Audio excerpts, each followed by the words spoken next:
Hello नमस्कार सभी साथियों का स्वागत।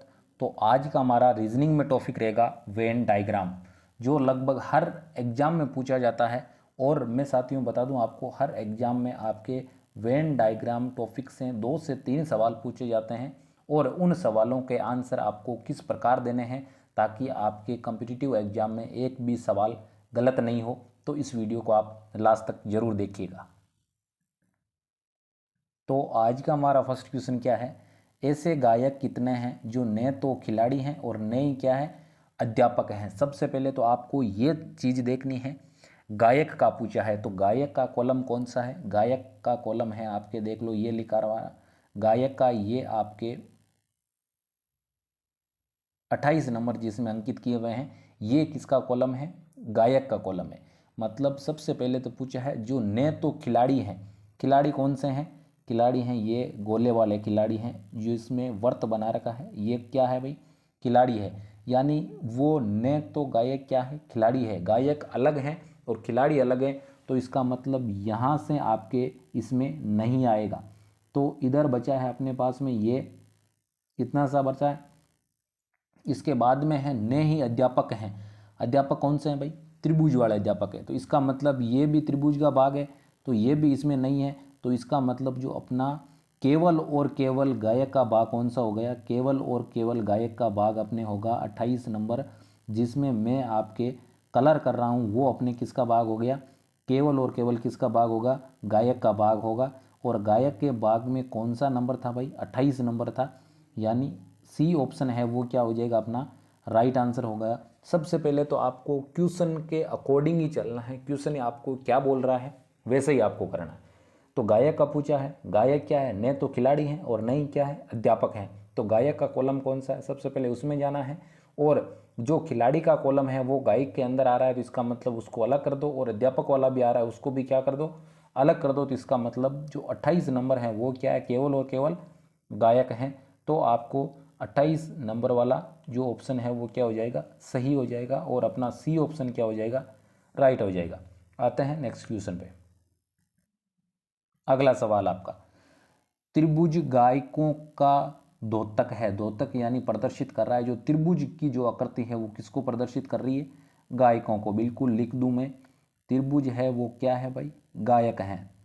इसके बाद में आयत नर्तकों का द्योतक है, जो आयत हैं। सबसे पहले तो आपको ये पता होना चाहिए कि आयत कहते हैं किसे हैं। ये कन्फ्यूजन वाला मामला है इसमें, क्योंकि जो आपके आयत है, आयत में क्या होती है, आयत के अंदर होती है आमने सामने की भुजाएं समान। आयत में क्या होती है भाई, आमने सामने की भुजाएं समान होती है। लेकिन वर्ग में क्या होता है, सभी भुजाएं समान होती है। क्या होती है, सभी भुजाएं समान होती है। तो ये चीज़ सबसे पहले तो आपको पता होना चाहिए, क्योंकि अपन जो क्वेश्चन का आंसर सॉल्यूशन कर रहे हैं वो बिल्कुल जीरो लेवल से बेसिक से करेंगे। तभी तो मैं आपको बता रहा हूँ आयत किसे कहते हैं, ऐसी आकृति जो 4 भुजाओं से घिरी हो सबसे पहले तो, और जिसकी आमने सामने की भुजाएं समान हो, वो क्या कहलाती है, आयत कहलाती है।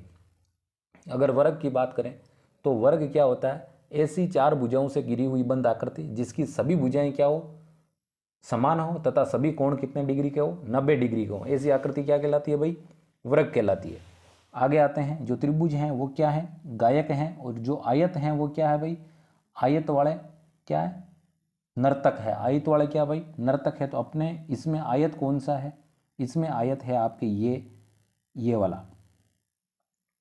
इसमें आपके आमने सामने की भुजाएं क्या है, समान है। तो ये क्या भाई, नर्तक है। कोई दिक्कत यहाँ तक तो नहीं होनी चाहिए, यहाँ तक अपन पहुँच गए हैं। इसके बाद में वृत्त संगीतकारों का द्योतक है। वृत्त जो है उस वो द्योतक किसे कहा जाता है, यानी प्रदर्शित वृत्त जो है वो किसको प्रदर्शित कर रहा है, संगीतकार। यानी तो यहाँ लिख दो संगीतकार। यहाँ तक कोई दिक्कत नहीं आनी चाहिए। इसके बाद में क्या प्रश्न में बोल रहा है, वर्ग है वादकों का द्योतक है। जो वर्ग है आपके, वही देख लो, वर्ग में क्या होती है, सभी भुजाएं समान होती है। और ये वर्ग है, ये किसको प्रदर्शित कर रहा है, ये कर रहा है आपके वादकों का। ये वादक वर्ग वादकों को प्रदर्शित कर रहा है। यहाँ तक अपन पहुँच गए हैं। तदनुसार वह खंड कौन सा है, इसमें क्या पूछा, वह खंड कौन सा है जिसमें गायक शामिल नहीं है। ऐसा खंड कौन सा है जिसमें गायक शामिल नहीं है। सबसे पहले तो गायक है कौन से में? गायक है त्रिभुज वाले में। कौन से में भाई? गायक, गायक है आपके त्रिभुज वाले में। जो त्रिभुज का जो आपके दे रखा है उसमें कौन है भाई? गायक है। तो त्रिभुज ये वाला है। ऐसा ऑप्शन देखो जिसमें त्रिभुज की आकृति नहीं आनी चाहिए, त्रिभुज की आकृति नहीं आनी चाहिए। तो अपना कौन सा हो जाएगा? त्रिभुज की आकृति अगर नहीं आए तो इसका जो 4 है क्या है? त्रिभुज से बाहर है, बिल्कुल। 5 है यहाँ पे त्रिभुज से बाहर है, 6 त्रिभुज से बाहर है, 7 त्रिभुज से बाहर है। इसका मतलब इसका राइट आंसर क्या हो जाएगा? अपने बी ऑप्शन हो जाएगा। वापस अगर नहीं समझ में आया तो एक बार रिपीट कर लेना। जो त्रिभुज के अंदर संख्याएं हैं उनको नहीं लेनी है, जो उसके बाहर जो भी है 4, 5, 6 और 7, ये अपना क्या हो जाएगा? राइट आंसर हो जाएगा। आते हैं नेक्स्ट क्वेश्चन पे। अगला क्वेश्चन आपका, कितने शिक्षित लोग नौकरी पेशा है? यानी नौकरी पेशा कितने शिक्षित लोगों के पास में है? तो सबसे पहले तो शिक्षित कौन है? त्रिभुज वाले। त्रिभुज वाले सारे क्या है? शिक्षित हैं। और जो ये वाला इधर वाले जो वर्त वाले हैं वो क्या है? नौकरी पेशे वाले हैं। और इधर वाले वर्त वाले क्या है भाई? ग्रामीण है। क्या है भाई? ग्रामीण है। सबसे पहले तो अपने को पूछा क्या? शिक्षित लोग और नौकरी पेशे वाले। शिक्षित भी होने चाहिए और नौकरी और पैसे वाले भी होने चाहिए। तो शिक्षित लोगों का कौन सा है भाई? त्रिभुज है।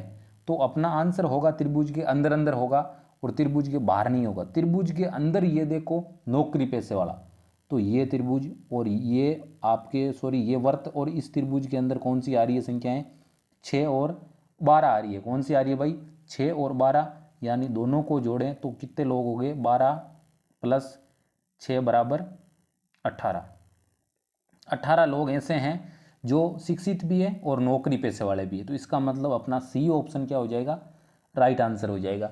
समझ में आ चुका होगा मेरे हिसाब से। ज़्यादा बेसिक से सवाल हैं, आज मैंने बेसिक से सवाल लिए हैं क्योंकि आपके 100% टॉपिक समझ में आए। ऐसे नहीं है कि आप वीडियो देख लो और आपके समझ में नहीं आई। और साथियों, मेरी भी एक छोटी सी रिक्वेस्ट है आपसे, अगर आपके क्वेश्चन प्रॉपर समझ में आ रहे हैं, बिल्कुल आपको परीक्षा में बेनिफिट मिलेगा। और इस वीडियो को आप अपने साथियों तक शेयर जरूर कर दें। तो आते हैं अगले क्वेश्चन पे। अगला क्वेश्चन आपका थोड़ा सा लेंथी सवाल है लेकिन हो जाएगा, बिल्कुल क्वेश्चन के अकॉर्डिंग चलना है। सबसे पहले तो आपको ये चीज़ ध्यान रखनी है, क्वेश्चन के अकॉर्डिंग आपको चलना है। सबसे पहले दिए गए आरेख में त्रिभुज महिला स्कूल में पढ़ रही लड़कियों को दर्शाता है। जो त्रिभुज है वो किसको दर्शाता है? महिला स्कूल में पढ़ रही लड़कियों को। ये जो आपके त्रिभुज हैं वो किसको दर्शा रहा है भाई? गर्ल्स को दर्शा रहा है।